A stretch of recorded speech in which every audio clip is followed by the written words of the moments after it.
while examining the challenges from bias and exclusion to capacity and infrastructure.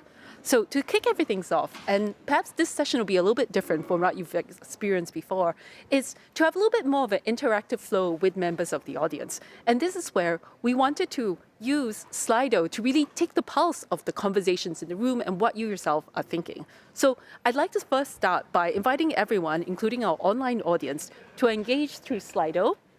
And this is where we have our UNDP colleagues moderating online as well. So I also encourage our online audience to participate in the discussions. So the first question that I want to ask everyone to answer via your phones and devices is on screen right now. And you can scan the QR code and enter your answer to this question of what topic or theme would you like to hear about in this particular discussion.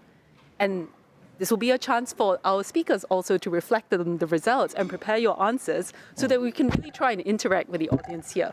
And so as we're doing that and asking all of you to write back, to put in your responses via the Slido QR code.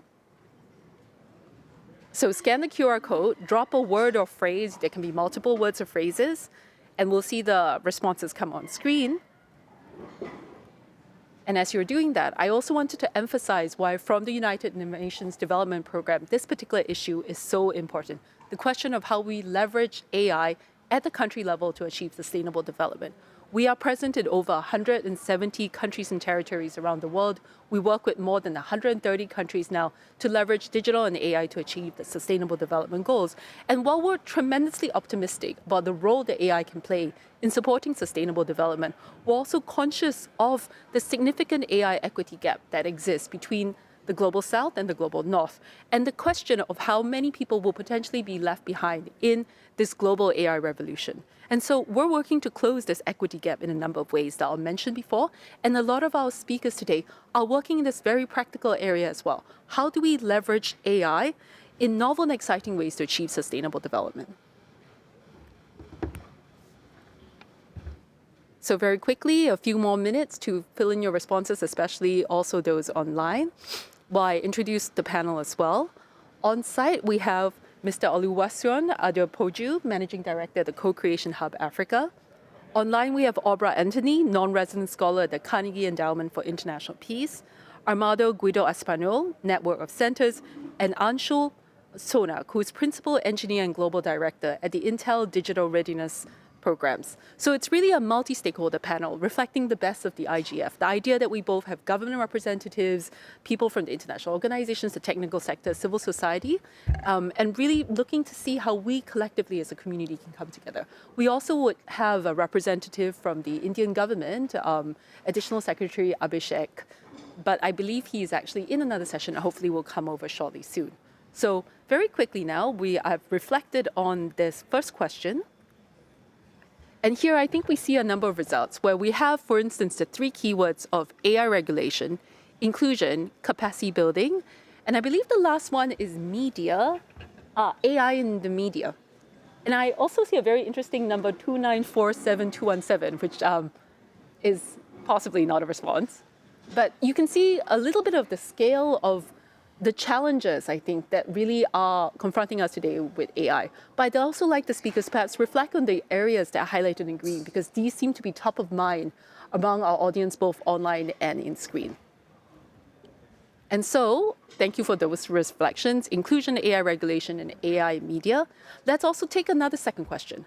On a scale of 1 to 10, I ask the audience, how optimistic are you that AI can accelerate inclusive, sustainable development within the next 5 years? 1 means very pessimistic, and 10 means very optimistic.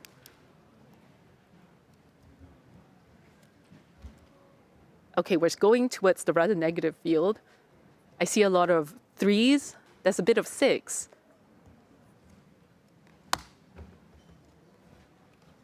And overall, the score seems to be 5.0, very evenly split in the room, with a rather strong emphasis on number 3, which is quite negative. So I think this is actually particularly interesting. We've actually done a survey at UNDP through our Human Development Report, which shows that overall, most people tend to be optimistic. So I'm wondering whether maybe it's the IGF community that slants us a little bit more towards the conservative side.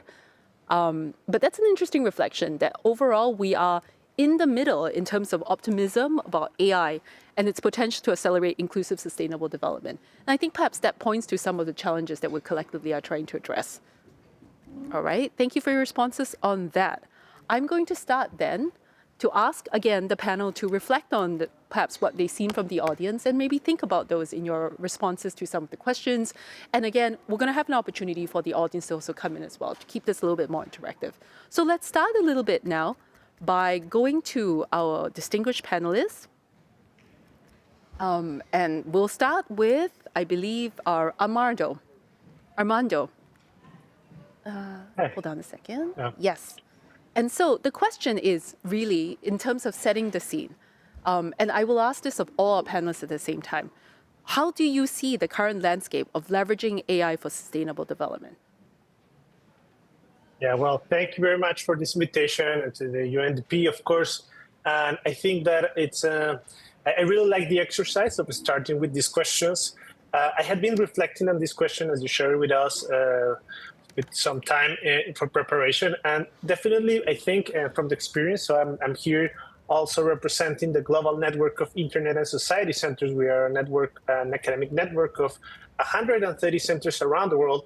And we have been basically working on this topic and on these issues. And what we are trying to do is, of course, the first thing is that we are working on bringing more evidence about the impact of AI and what AI is really achieving, where are we standing, and basically try to navigate all this immense and big amount of information that we are processing. Decision makers are getting into a lot of information, evidence about the work that is going on right now, the kind of technologies available. So we want to really help decision makers, policy makers, and of course colleagues around the world to look into the kind of technologies that there are, the real features that we have, and the real impact of this technology. That's the other thing, that we really want to have access to good evidence of where is the impact and what's specifically the main issues related with AI.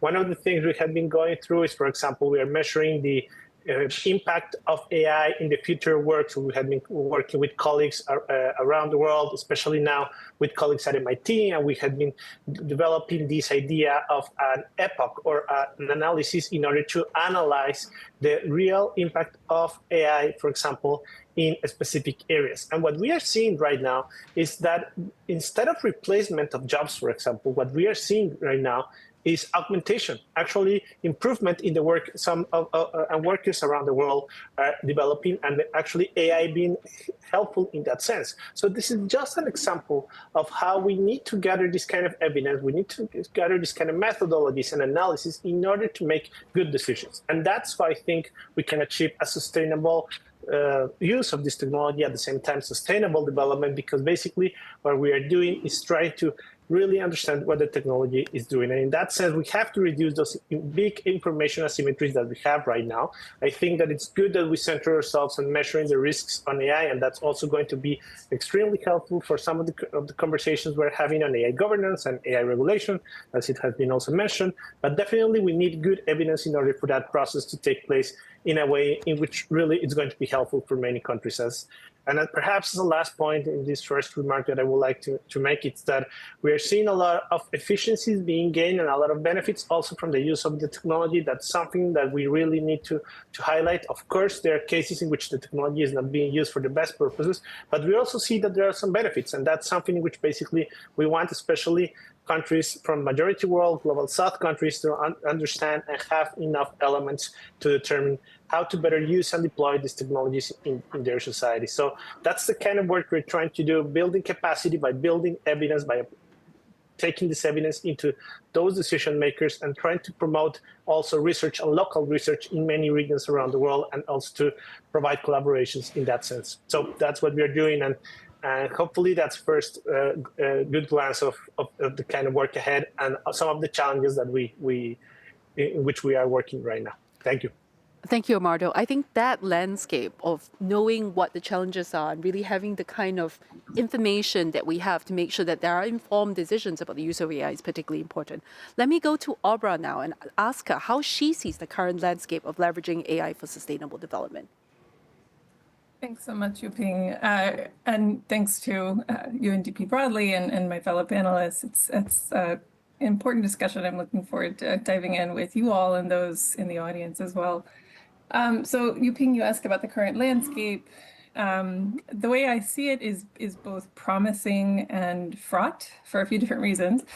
The first reason that I want to point out is just with AI, I think the risk that we face in the context of the SDGs and inclusion has to do with digital divides that have been longstanding for many years. And with AI, I think we see the risk that those digital divides become more calcified and they're linked to a few different things. In the context of tech broadly, but also specifically with AI, I think we see that power is becoming incredibly concentrated, right? With just a few multinational players dominating the discourse, dominating the priority setting, and dominating the types of business models that end up getting pushed out. And sometimes often these business models aren't serving the populations that are most in question when we consider how we achieve the SDGs, right? The notion that bigger is better, a lot of these different themes and narratives end up not really well serving our priorities for the SDGs. And I think that the concern is that the broad trend lines are just a continued entrenchment of that concentration, and it ends up that field shaping decisions, really consequential decisions, continue to be made in ways that benefit those who are already benefiting the most from AI, both in terms of financially, but also, as Armando said, the kind of information asymmetries, et cetera. And the resources that are needed to disrupt that are globally very scarce. So just as an example, Africa currently accounts for only 0.1% of the world's computing capacity, and just 5% of the AI talent in Africa has access to the compute power it needs as a result. And beyond that, on the data front, even though something like 2,000 of the world's 7,000 languages are spoken on the continent, those languages are considered under-resourced in the context of NLP because there just isn't, or historically hasn't been, enough digital data on them to train LLMs, right? And so these different issues of inclusion crop up when you think about the way that concentration is affecting access globally.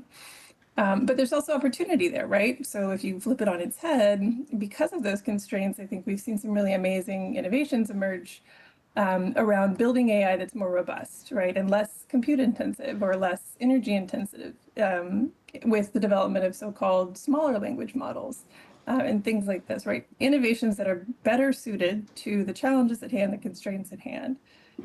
Many firms have managed to do really groundbreaking work in light of those limitations, and in doing that, they offer a really fantastic alternative model to this kind of brute force, bigger is better ethos that's been dominating the AI playing field. So firms like Lilapa AI, who have developed the small language model Incubi LM, that stands as hundreds of millions of low resource language speakers. So there are promising signals as well as the more pessimism-inducing ones. So kind of in line with the Slido results, I think we see both sides of the spectrum coming up. Just very quickly, I think there's a couple of other points here that are worth highlighting in terms of the landscape of AI. So there's, I think, also this sense of perceived urgency and a mentality of catch up among many countries, right? If you don't catch up, you'll be left behind. And this is very much tied to the digital divide. It's a growing concern, especially in the context, again, in the context of Africa, which is where we've been focusing a lot of our research over the last several months. Some projections show that GDP growth attributed to AI may be 10 times lower or more in Africa than the AI-fueled growth elsewhere. And so that really creates this sense of urgency. And it's not just keeping up with your neighbors, keeping up with the Joneses. It's really often coming from this perception that AI can serve as an accelerant of much needed economic development. And so sometimes that's good, but broadly, it's also, I think, and this is an important thing for us to discuss as a community, I think that, again, the flip side of that is that broadly it's tough right now to create the space that's needed to ensure that we're seeing AI as just another tool in the toolbox, in the arsenal of tools that we have available, that we can apply for what are often very systemic, political and socially rooted issues, right? reduction of poverty, gender inequality, climate change, right? The AI is one tool in the toolbox. And when you have this sense of urgency, that can both help drive the conversation of how we leverage those tools to suit our needs. But I think it also risks forcing us to adopt a solution that may not always match the problem, right? And as Armando pointed out, ensuring that we have the evidence that helps us make the decision of when AI is the right tool for the issue. So I think that's one of the current challenges that we face. And then I have a third point that I'll talk about more later when we have a little bit more time, and it's really just around funding, right? I think a lot of the issues that we see right now have to do with the disparities in funding that with the diminishment of US foreign assistance and with others, foreign assistance profiles becoming smaller, I think that really creates an additional urgency around how we address some of these problems. But in the interest of time, I'll leave it there and we can talk a little bit more about that later. Actually, I do think that question about funding will be an interesting one. It will also be good to hear from voices in the room as to what they feel about this particular moment, because I do think that that is that moment of urgency. We couldn't agree more with this point about the importance of bringing the Global South and focusing on Africa. This is why, for instance, UNDP just launched last week in Rome the AI Hub for Sustainable Development, which was with the Italians as part of the G7 presidency, that is really focused on accelerating AI adoption in Africa and really focusing on African countries and empowering and strengthening local AI ecosystems in Africa. So on the point of Africa, let me turn to Oluwasuan, who is here with us in the room. In your work at the Co-Creation Hub, what do you see as the current landscape of leveraging AI for sustainable development and the challenges there? Thank you so much. And thank you to the panelists who have spoken before me. I think they've raised a lot of important points there. But practically in the work that we do and what we observe every day, I want to point to four major things. Number one is that when we talk about AI for sustainable development and the excitement that comes with the potentials and the opportunities that AI brings to the society, we usually don't also talk about the balance that we need to create for the unintended consequences of artificial intelligence. And in the work that we do, being the Pan-African Innovation Enabler, we've seen how as the models are getting smarter and bigger and big data is, becoming easy to, process, there's also the heavy consumption of energy, right? And in some of the work we've done recently, we've been benchmarking what led to transition from proof of work to proof of stake in blockchain. And now that can actually be a future iteration for some of the unintended consequences of AI when it comes to energy as well. And number two trend that we are seeing is the transition of artificial intelligence from the stage of hype to the stage of hope. I believe every new technology goes through three stages. The stage of hype, where there's a fear of missing out and everybody's dropping investment, everybody's talking about it. And I think Aubrey mentioned the fact that there's that pressure from countries and organizations not to miss out in the AI race. And when we use the word race for a new technology, it's very obvious that everybody wants to take part and nobody wants to be a last comer to the table when it comes to artificial intelligence. But we've seen that we're transitioning gradually from hype to hope. We can see use cases that we can point to. That is driving confidence in a lot of ways. And I also believe that the third stage, which is the stage of truth, we're going to get there. But before we transition from hope to truth, we're going to make a lot of mistakes. We're going to have a lot of losses. And we're also going to see a lot of success at the end of the day. But I think the stage that we are now requires a lot of intentionality in the way we innovate with the technology and also using a multi-stakeholder approach to building AI solutions. We've seen that a lot of people are technologically excited about AI, but some of the work we do in education requires that we bring at least 32 types of professionals in the room, especially when we're building AI for EdTech, especially solutions that includes children. And also, for example, to build a very useful EdTech solution for children in Africa, for example, you need behavioral scientists, you need linguists to be in the room, you need AI ethicists or technology ethicists in the room, you need safeguarding professionals, you need people who can look at the technology stacks and in terms of digital security, as well. So that multi-stakeholder approach, we've started seeing it, especially in countries like Nigeria and Rwanda, where it's no longer about the technical people, but also multi-stakeholder approach to building technology solutions. And I think the third thing I want to mention is the linguistic equity. And a lot of people, because for AI, we see it across board, two classifications, the technology optimists and the technology skeptics. Some skeptics believe that linguistic equity in artificial intelligence is just a talk and it's not concrete. But the truth is that for AI to be local and to be impactful in the grassroots, linguistic equity is very important, and we've started seeing some work in that area. Obra mentioned people building small language models, and this is because we need linguistic equity to build stacks and for some of the languages that are missing. And for us, we do a lot of benchmarking and testing of some of the large language models, and believe me, we still have a long way to go in linguistic equity for some of the low-resourced African languages. So there's a lot of work in evidence, and also to ensure that AI is first of all local, and it's building features that helps people benefit from the technological dividends at the lowest level possible.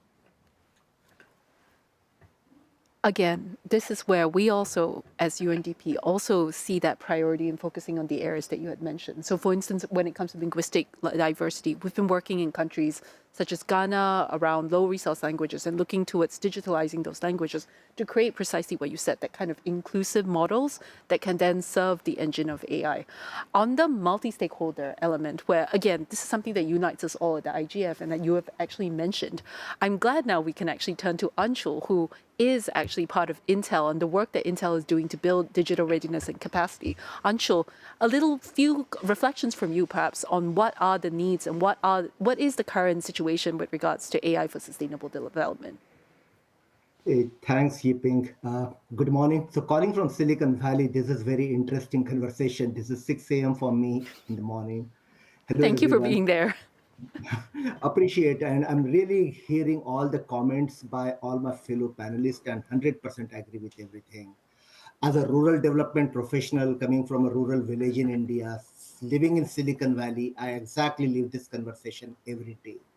So really appreciate all the comments made by fellow panelists. From my reflection standpoint, I look at it, this is a two big strands emerging in this space. One is sustainable AI itself. So how do we make AI more local, more clean, more green, more safe, more private, more fast, more cheap?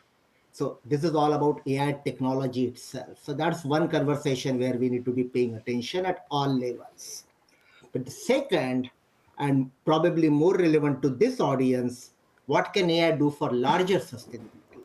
So it's not a technology conversation. It's truly a developmental conversation. What does AI for sustainability truly mean?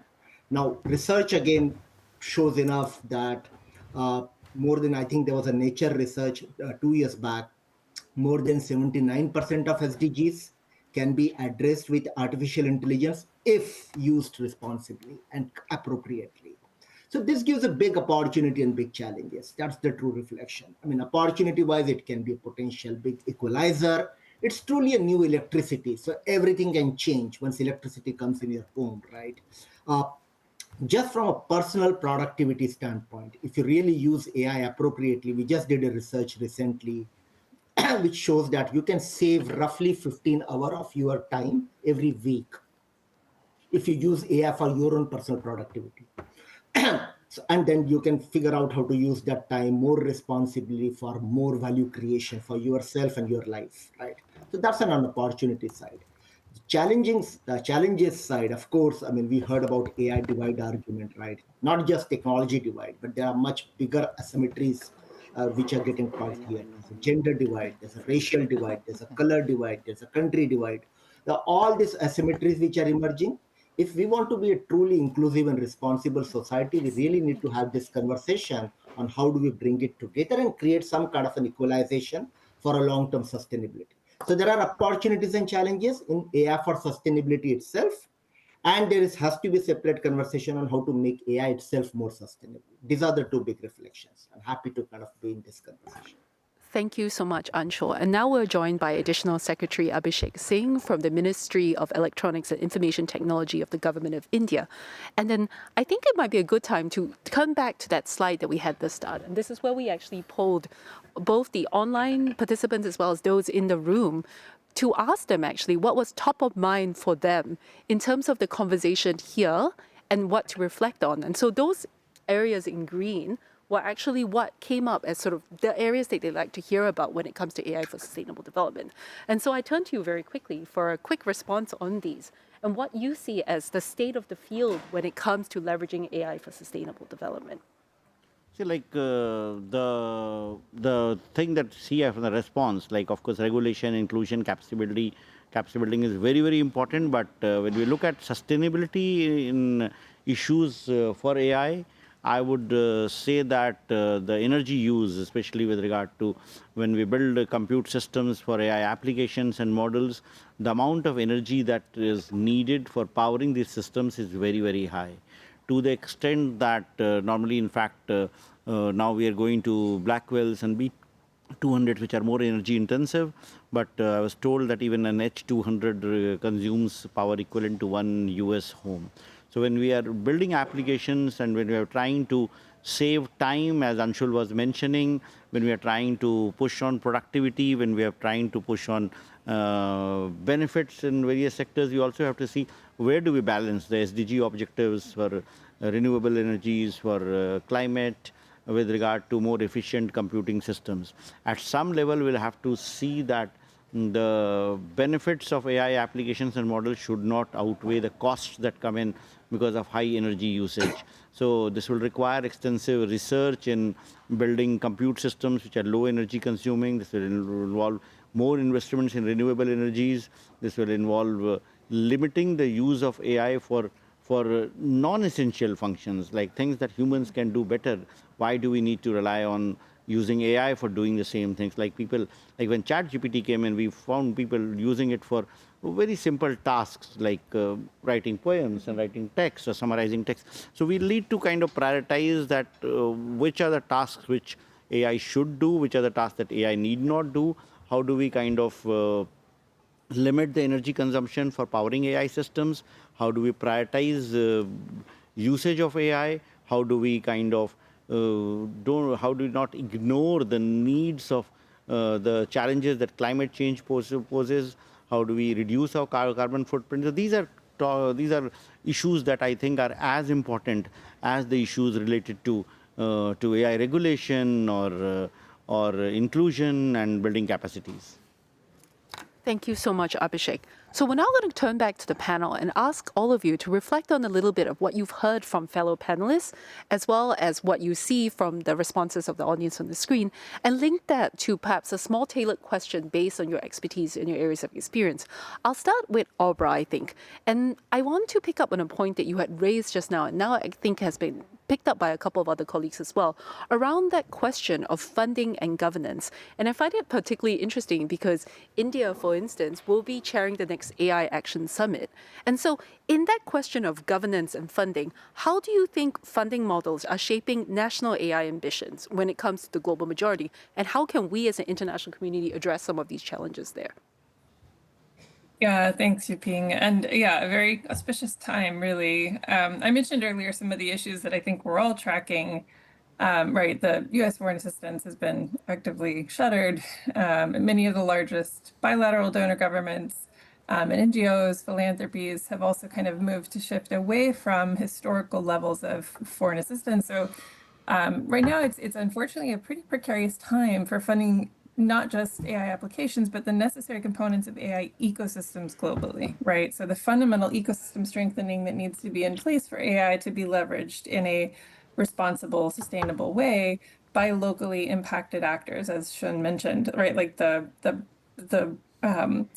enablers that are really key to having an ecosystem thrive, things like compute, interoperable privacy-preserving data systems, the talent that's necessary, right? The capacity in country to be able to design these systems, which, a lot of that may fall more into the realm of DPI than AI uniquely, but I think that's absolutely part of this conversation, right?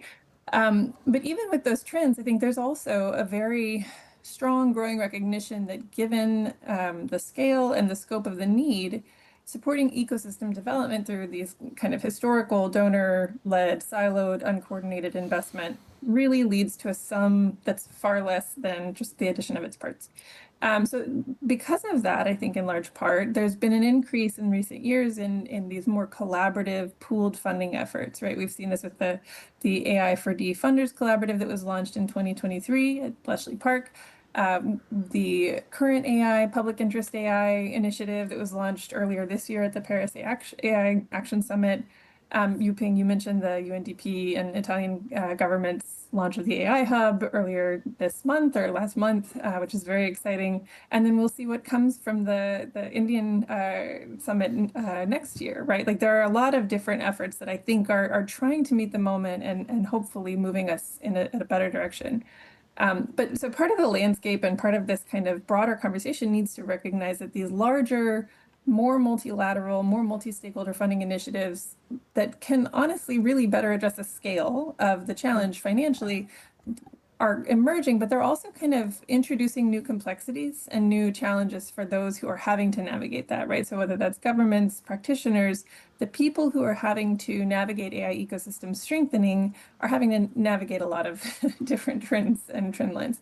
And I'm going to say something that I think Shen mentioned earlier, and we all hopefully at this point agree on, but if we don't, I would love to get into more discussion here. But I think the assertion that I want to make here is that for AI to really deliver for the SDGs and for sustainable development broadly, it cannot be something that is helicoptered in from afar, right? Its development and deployment have to involve communities impacted by AI.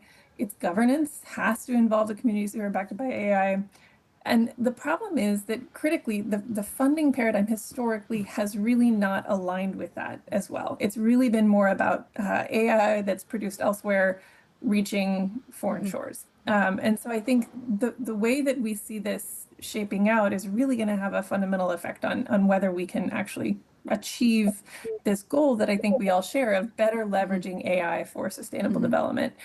And I think there's been a really solid movement amongst the ICD4D community over the last several years with the principles for digital development and kind of a recognition that the funding paradigm needs to shift and it needs to be more localized, and we need to better appreciate all of that. But we at Carnegie, we've been doing a lot of research on this and trying to understand where the funding needs are really best matched by what's on supply and where there are divergences, right? Where there's kind of a market inefficiencies that are coming up there. And so just very quickly, I'll share at a high level some of the things that we found through these, the interviews, the consultations that we've been doing. Oh, sorry. Yes? Yeah, I just want to give enough time to all the panelists and hopefully have some questions from the floor. So if you don't mind, I think the Carnegie research actually sounds very interesting, and perhaps you could share some links in the chat for everybody to consult if you don't mind.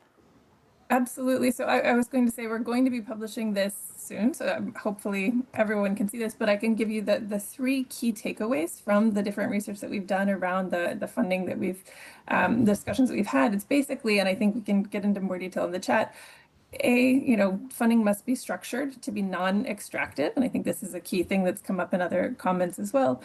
It must be capable of becoming self-sustaining at some point, even if it's not at the outset, right? If donors are coming in to fund, there needs to be some path towards sustainability in the long term, whether that's through engagement with the commercial sector or otherwise. And then also lastly, and again, happy to share more links to this, but we really need to ensure that the way that funding is structured and supports ecosystem development plays to different stakeholders' strengths, both in terms of what's being brought to the table, but also how risk aversion factors in. And I think those are really big issues that often go unappreciated, especially when you have a lot of different stakeholders coming together, which is what's critical here. Again, in interest of time, I'll stop there, but thanks so much for yeah. Thank you, Aurora. And actually, that again is a nice segue into Alice One when she mentioned, for instance, the role of ecosystems and entrepreneurial ecosystems. That's where, for instance, your work at the AI Hub, working directly with tech innovators, is relevant. And how are you supporting that work? And what do you think in response to some of the areas of challenge that have already been highlighted so far? Thank you so much. Quickly, we've, when I mentioned earlier that there is hype around AI in the early days, I think if you look at some of the amount of money that has gone into supporting AI innovators in Africa, we've not gotten at least even 2% of that investment, because in the early days, all the innovators were just using ChatGPT to do summarization, and they'll put a label on it that they were building AI companies.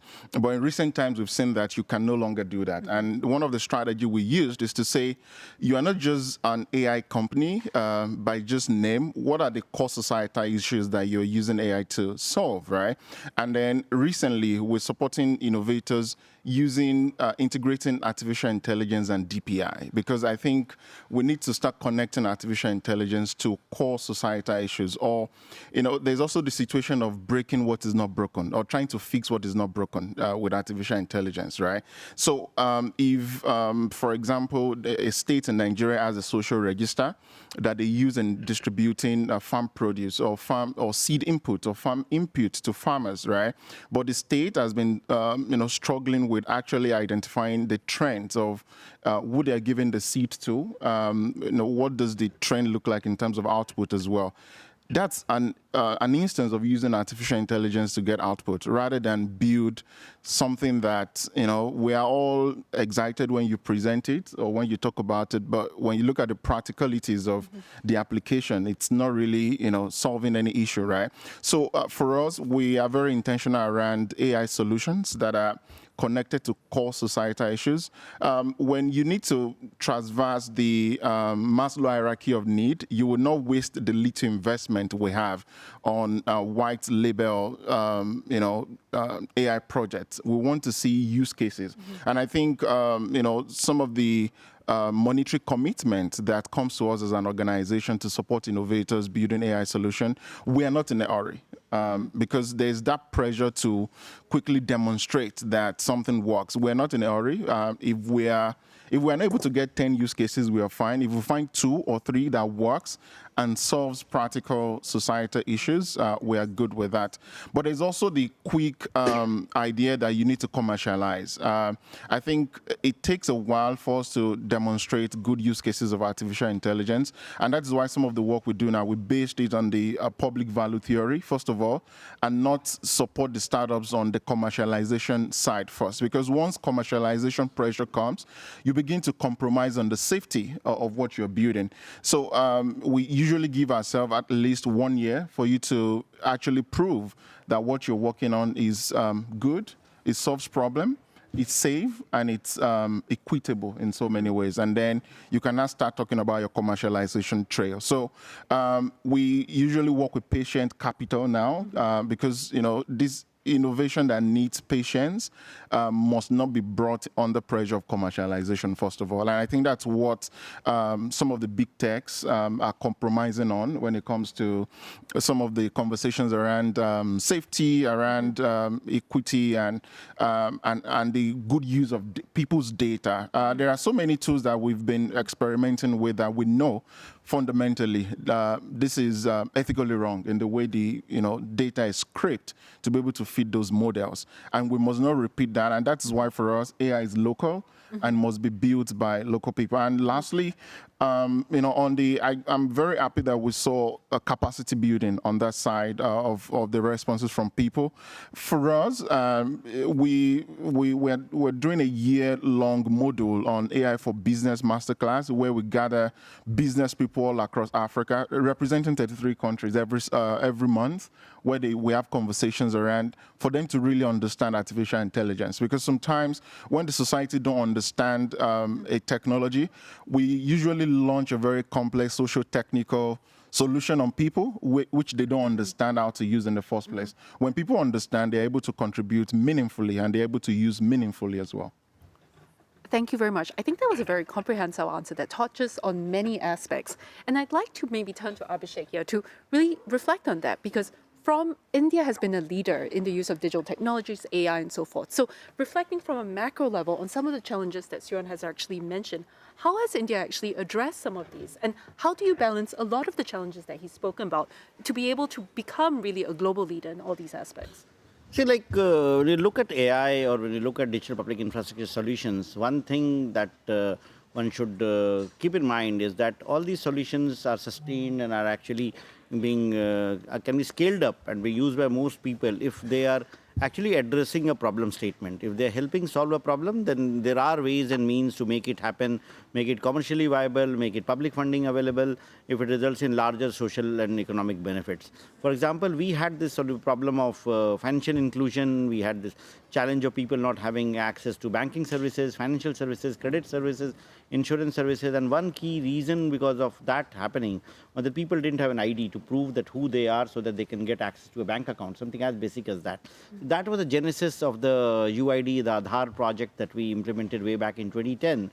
And today we have 1.4 billion unique IDs, biometric unique IDs given to people that has helped that open 510 million bank accounts, zero-frills bank accounts, and that allows us to do direct benefit transfers for all benefits that citizens need, and that addresses a lot of needs. It has led to microfinance schemes. It has led to credit schemes. It has led to farmers getting insurance schemes. So when you build a digital public platform like ID, it resulted in a lot of spin-off benefits because all the leakages that were happening in public service programs was cut.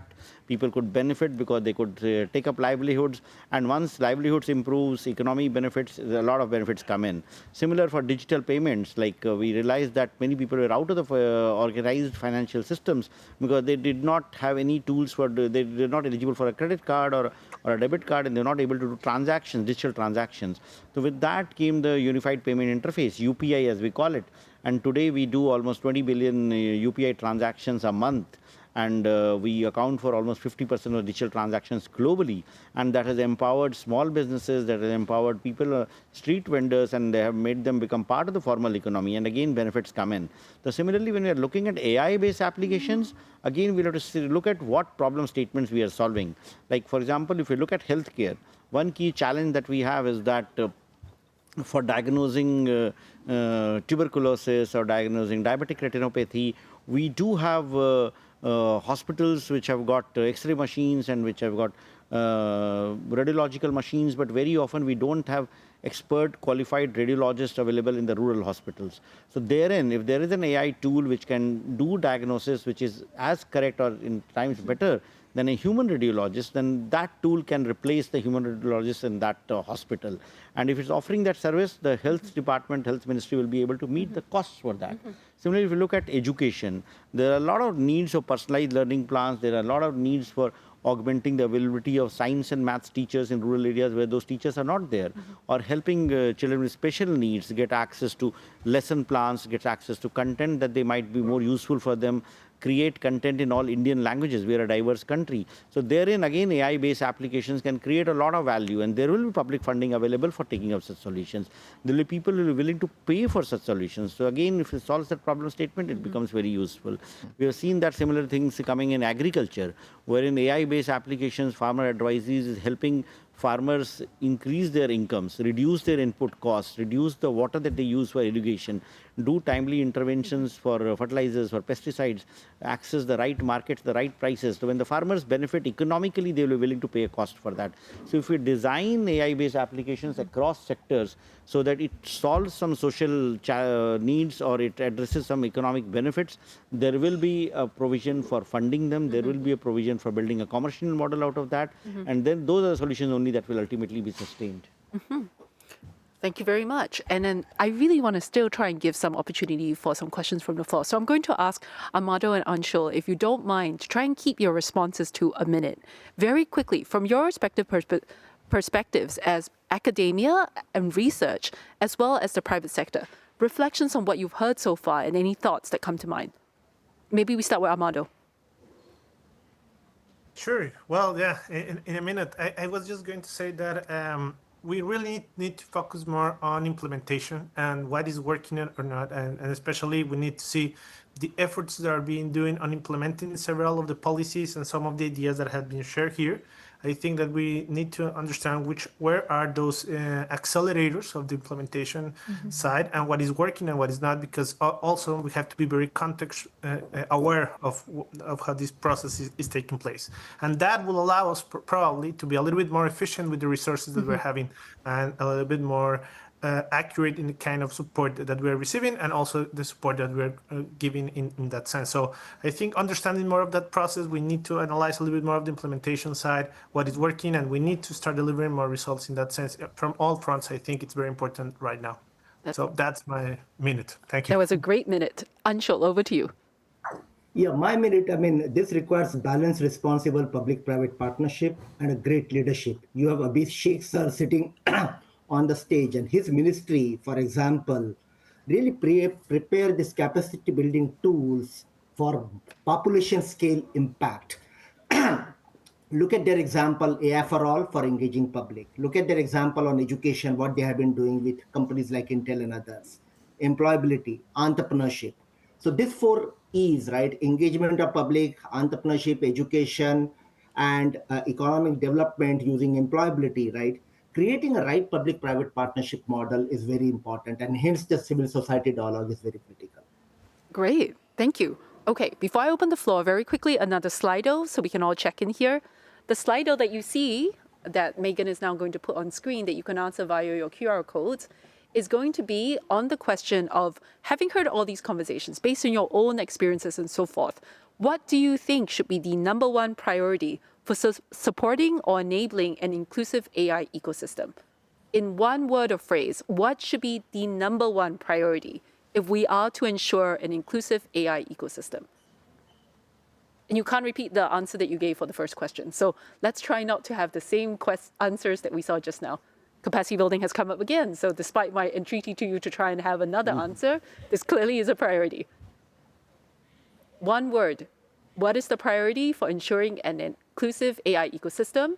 And then I'm going to ask colleagues as well to start thinking of the question that you'd like to ask our distinguished panelists. And I will ask the distinguished panelists again to try and keep the answers short so we can try and hear from as many people as possible. I will start, I think, with one question that we have in the chat while those in the room are still doing the QR code. How can IGF, WSIS, and other international stakeholders continue to support the adoption of AI and digital healthcare systems in Africa to achieve sustainable development, especially in this era of digital transformation and health globally today? I think Abhishek talked a little bit about the Indian experience and specifically how health is actually particularly important here. I'll ask you if you have any quick responses to that and maybe turn to the other panelists as well. So to this question of digital health, especially in Africa.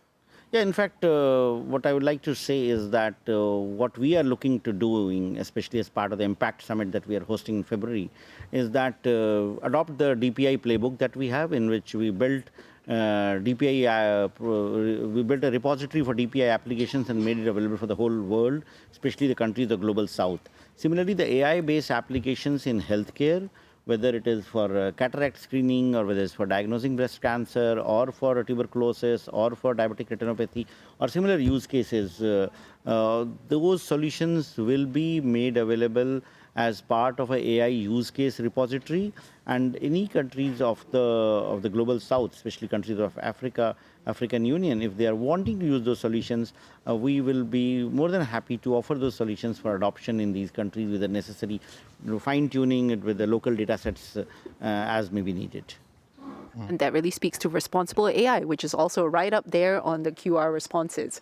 Any questions from the floor here? Participants that are sitting here have heard the conversation, the distinguished panelists, and would like to ask a question or comment. I think I saw a gentleman over there. You can come up to the mic right here if you'd like to say something.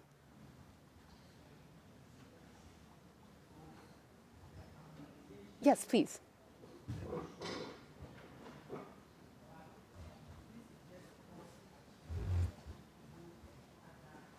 Thank you. Is this mic on? A question for Mr. Abhishek. The Indian DPI model was very much rolled out in a partnership between the Indian government and the private sector, like letting that kind of agile, quick mindset into government and then using open source, using interoperability to roll that out and doing that mix of governance. Do you see a change in that approach from the very sort of deterministic kind of applications that came out, building on top of an Aadhaar, building on top of a UPI, so the idea of the payments? Does that approach change with AI, or do you think it's the same way that you're going to be thinking about building AI applications on top of your DPI? It's going to be similar. It's going to follow the similar playbook that we had for the DPI. And while in DPIs, as you rightly mentioned, we build the basic building blocks like the Aadhaar or the UPI or the data layer, and then various applications for various sectors were built on top of that. In AI, what we are doing is that we are providing the basic ingredients for building AI applications, which include providing access to affordable compute to all those who need it, especially AI developers, startups, researchers, academicians, students. So we have made available almost 35,000 GPUs at a very low cost of $1 per GPU per hour for those who are needing it. Then we are also enabling a datasets platform called AI Kosh, wherein datasets from across domains, across sectors, both from the public and the private sector, will be made available. And again, researchers will need compute and will need datasets and the skills that they have to build AI applications. And similarly, we are also providing tools for bias mitigation, for privacy preservation, for identifying deep fakes. So all those tools which are required to test your applications for conformance to the responsible AI principles are also being provided on a common platform. So all the necessary ingredients which will be common for those who are fine-tuning or those who are doing inferencing or those who are building sector-wise applications will be provided as a common utility, similar to the DPI model. So that's how we are going ahead with our AI development. Thank you, Abhishek. Any other questions from participants here? Our in-person audience here at the IGF? Yes.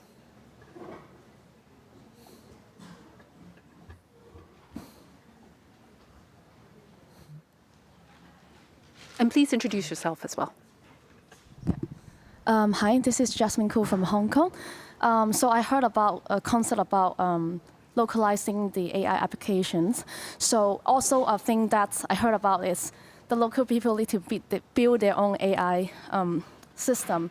So my question is, because there may be national level, when you say local, do you mean like national level, regional level, or even from a grassroots community? And I just want to clarify what you mean. Someone mentioned about like the local people need to build their own AI system. And is there a way to measure or help those local people to efficiently build a system with the knowledge and a system to track the performance? Because when you're helping them, you have to put yourself into their shoes. So how does it come into an efficient way to do that? Thank you very much. Maybe I'll ask Yoon to take the question, and then maybe I'll ask Armando also to reflect on this question on measurement, and also then turn it over to other panelists. Yes, thank you so much. When we say local, it could mean the three examples you shared. For example, when you're building agricultural stacks, for example, I'll use the example of plantain. There are different classifications of it's a form of banana, right? Plantain, right? And we've tested a number of foreign models that does not cater for that classification of plantain. So when we say local, that means that people that came from the region where plantain is, originated from, and those who have the history of the classification needs to contribute to it, right? That's one of the examples when we say local. But also, some of the work we do in northern Nigeria, for example, when we work with farmers or, vulnerable groups, when you want to use their data, for example, for social welfare distribution from the government, for example, in regions where there's flooding or there's extreme poverty, we usually go back to them to ask for the permission to use their data and what we're using their data to do, right? And that is why we use an SMS system where you get a prompt, you say yes or no for us to use your data for the process we're building. That doesn't mean that we're not using their data for good, it's for their good, but also we need to let them know what the data is being used for, right? Also in terms of contribution, and what we mean by local as well does not mean that the local people are the technical people building it, but they are aware and they are contributing to the stacks or a knowledge session or even a validation session of what you're building for them, so that at the end of the day, people believe that they co-created the AI solution that they are using. And trust me, when you connect AI and DPI, for example, you need the buy-in of the people for us to build anything in like a 6-month project, we spent the first 2 or 3 months just engaging the people, co-creating the problem statement with them, and then they contribute to the feedback when we build the first iteration of the solution, so that at the end of the day, the buy-in is almost automatic because they've been part of the journey.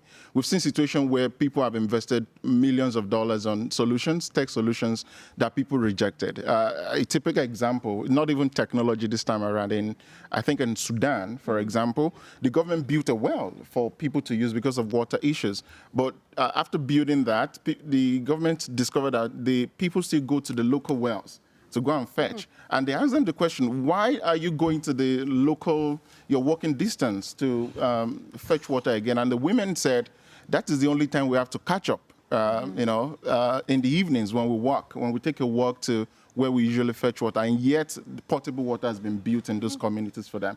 So for us to avoid unintended consequences of the technology we're building, it's good for it to be local. And that is the definition of local in the context of what I said.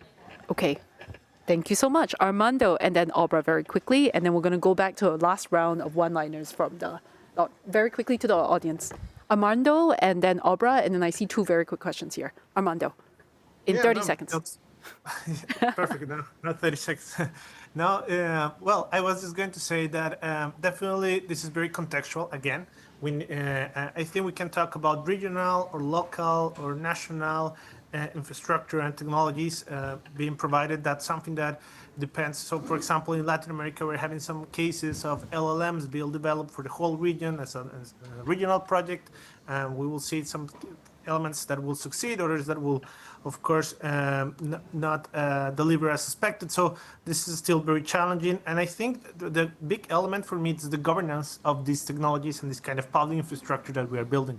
Who is being involved and what's the kind of participation, stakeholder participation, and who is taking part in the decisions being made about the functioning, the training, and the whole development of this kind of infrastructure, which is critical for many sectors. So there's also some perhaps food for thought about the governance of this technology, of this infrastructure, and of course of many of the related projects that we are going to be seeing with the use of this technology, and that will have a sector and national, regional impact, of course. So just for us to consider at the same time, not only the technology, but also the governance side.